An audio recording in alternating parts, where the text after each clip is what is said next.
Hello friends, आज हम इस वीडियो में मेंटेनेंस केस यानी कि सीआरपीसी की सेक्शन 125 और जो कि अब नए कानून में धारा 144 में डिफाइन की गई है उसके बारे में बात करेंगे। दोस्तों, जब भी पति और पत्नी में कोई भी डिस्प्यूट होता है या कोई लड़ाई झगड़ा होता है तो सबसे पहले जो पत्नी केस डालती है वो मेंटेनेंस का होता है, क्योंकि वाइफ अक्सर जॉब नहीं करती है जिसकी वजह से उसके पास में सफिशिएंट फंड्स नहीं होते हैं जिससे वो अपना भरण पोषण कर सके और पत्नी अक्सर पतियों पर डिपेंड रहती है। तो ऐसे में हमारी सीआरपीसी के सेक्शन 125 में और जो नया कानून है यानी कि भारतीय नागरिक सुरक्षा संहिता के धारा 144 में साफ साफ लिखा है कि अगर if any person having sufficient means neglects और रिफ्यूज टू मेंटेनेंस, यानी कि अगर कोई भी व्यक्ति जिसके पास में सफिशिएंट फंड्स है, उसके पास सफिशिएंट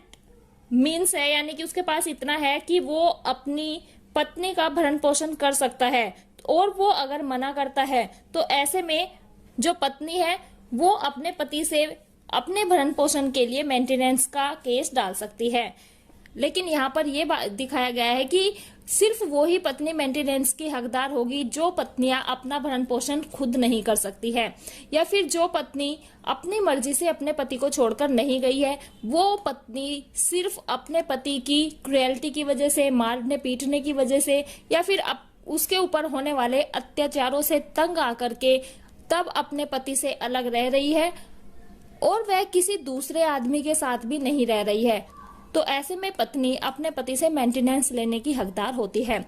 तो दोस्तों, आज हम इस वीडियो में ये जानेंगे कि मेंटेनेंस केस की स्टेप बाय स्टेप क्या प्रोसीजर होता है और कब वाइफ को मेंटेनेंस मिलना शुरू हो जाता है। तो चलिए स्टार्ट करते हैं। दोस्तों, सबसे पहले जब पत्नी अपने पति से मेंटेनेंस क्लेम करती है तो उसको एक वकील की आवश्यकता होती है जो उसके केस को कोर्ट में फाइल कर सके और उसके पति से उसका मेंटेनेंस दिला सके। तो सबसे पहले जो वाइफ है वो भारतीय नागरिक सुरक्षा संहिता 2023 में जो नया कानून आया है उसके अकॉर्डिंग धारा 144 में अपनी मेंटेनेंस पिटीशन को ड्राफ्ट करवाएगी, यानी कि अपने वकील को जो भी उसके फैक्ट्स है, जो कुछ भी उसके साथ हुआ है वो सारी चीजें बताते हुए अपने वकील को सारे फैक्ट्स और सारे सर्कमस्टांसेस बताएगी, जिसके आधार पर जो वकील है वो एक मेंटेनेंस पिटीशन यानी कि उसका केस रेडी करेगा और उसको फैमिली कोर्ट में फाइल कर देगा। दोस्तों, जैसे ही पत्नी का मेंटेनेंस का केस कोर्ट में फाइल होता है उसके बाद पहले डेट पर जो पत्नी है उसको कोर्ट में अपीयर होना होता है और वकील को पत्नी की तरफ से कोर्ट में उसके पक्ष में बातें रखनी होती है, जिससे कि जो कोर्ट है उसको ये समझ में आ जाए कि जो केस है वो जेन्युइन है और उसमें कुछ भी फेक नहीं कहा गया है। उसके बाद में जब कोर्ट में फर्स्ट डेट हो जाती है, जो कोर्ट है वो हस्बैंड को नोटिस इशू करती है और नोटिस इशू करने के साथ ही हस्बैंड को अपना रिप्लाई फाइल करने के लिए 1 मंथ का टाइम देती है, जिसमें कि वो हस्बैंड अपना नोटिस लेने के बाद 1 महीने के अंदर अंदर अपना रिप्लाई कोर्ट में फाइल कर दे, यानी कि अपना जवाब कोर्ट में दाखिल कर दे। दोस्तों, अगर 30 दिन के अंदर हस्बैंड कोर्ट में अपीयर हो करके अपना जवाब दाखिल कर देता है तो ठीक है, नहीं तो फिर इस टाइम को बढ़ा करके 90 दिन का भी किया जा सकता है, लेकिन ये सिर्फ उस सर्कमस्टांसेस में ही किया जाएगा जब हस्बैंड आकर के कोर्ट में ये बताएगा कि इन डिफिकल्टीज की वजह से या इस कारण की वजह से वह 30 दिन के अंदर अपना जवाब कोर्ट में दाखिल नहीं कर पाया है। लेकिन अगर कोर्ट को ये लगता है कि जो भी रीजन हस्बैंड की तरफ से बताया गया है वो जेन्युइन है और सच है तो कोर्ट उसको 90 दिन का टाइम दे सकती है। लेकिन अगर जज साहब को ये लगता है कि जो हस्बैंड है उसका वकील कोर्ट को गुमराह कर रहा है और झूठा रीजन कोर्ट को बता रहा है तो कोर्ट उसके राइट को यानी कि उसके रिप्लाई फाइल करने के राइट को स्टक ऑफ यानी कि खत्म भी कर सकती है। लेकिन अमूमन ये देखा जाता है कि कोर्ट 30 दिन से 90 दिन का टाइम हस्बैंड को अपना रिप्लाई फाइल करने के लिए देती है। दोस्तों, जैसे ही कोर्ट में हस्बैंड का रिप्लाई आ जाता है उसी सेम डेट पर कोर्ट दोनों पार्टीज को यानी कि हस्बैंड और वाइफ दोनों को रिकंसिलिएशन के लिए मीडिएशन सेंटर में भेजती है, क्योंकि अक्सर यही देखा जाता है कि हस्बैंड और वाइफ का ऐसे केसेस होते हैं जिनमें मामूली लड़ाई झगड़ों की वजह से वो दोनों अलग रहना शुरू कर देते हैं। तो कोर्ट को भी ये होता है कि अगर इन दोनों के बीच में सुलह हो जाती है तो कोर्ट बहुत जल्दी ही एक फैसले पर आ जाती है। तो अगर उन दोनों के बीच में मीडिएशन सेंटर में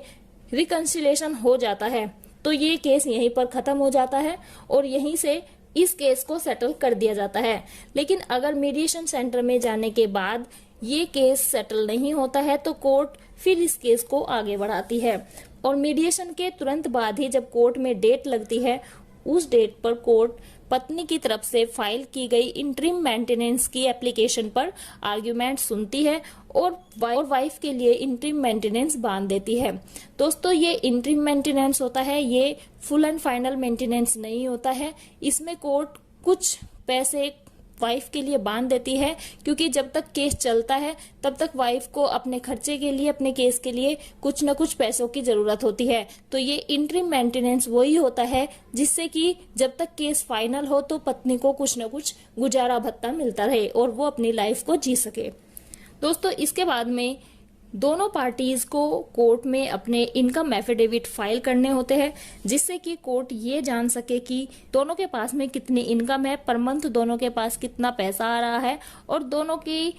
अर्निंग सोर्स क्या है। क्योंकि इनकम एफिडेविट के साथ में कोर्ट लास्ट 3 ईयर की बैंक स्टेटमेंट भी लेती है, जिससे कि कोर्ट को ये पता लग जाता है कि पिछले 3 साल से इन दोनों के अकाउंट की क्या स्टेटमेंट रही है और किसके अकाउंट में कितना पैसा आया है। उसी के आधार पर कोर्ट वाइफ का मेंटेनेंस बांधती है। अगर कोर्ट को ये लगता है कि वाइफ के पास उसका जीवन जीने के लिए सफिशिएंट मींस नहीं है तो कोर्ट उसका मेंटेनेंस बांधती है। लेकिन अगर कोर्ट को ये लग जाता है कि वाइफ अर्निंग है और वो अपना भरण पोषण स्वयं कर सकती है तो ऐसे में फिर वाइफ का मेंटेनेंस खारिज भी कर दिया जाता है। इसके बाद में दोस्तों, जब नेक्स्ट डेट होती है तो कोर्ट दोनों की तरफ से इश्यूज फ्रेम कर देती है और इश्यूज फ्रेम करने के बाद में मैटर गवाही पर लग जाता है। सबसे पहले कोर्ट में वाइफ की गवाही होती है,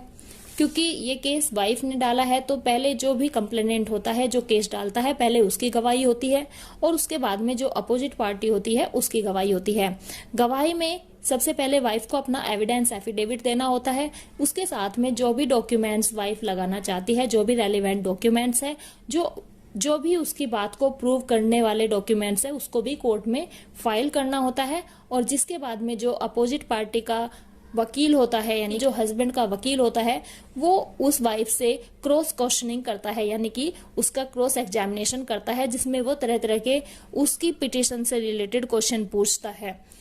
उसके बाद में हस्बैंड की गवाही पर, यानी कि जो रिस्पोंडेंट है उसकी गवाही के लिए मैटर लग जाता है और इसमें भी सबसे पहले हस्बैंड को अपना एफिडेविट देना होता है कोर्ट में। उसी के साथ में जो उसके रेलेवेंट डॉक्यूमेंट्स है, जो उसके केस को प्रूव कर सके, वो साथ में लगाने होते हैं। और वो सब लगाने के बाद में जो पत्नी का वकील होता है वो उस हस्बैंड का क्रॉस एग्जामिनेशन करता है, यानी कि उससे क्वेश्चन पूछता है।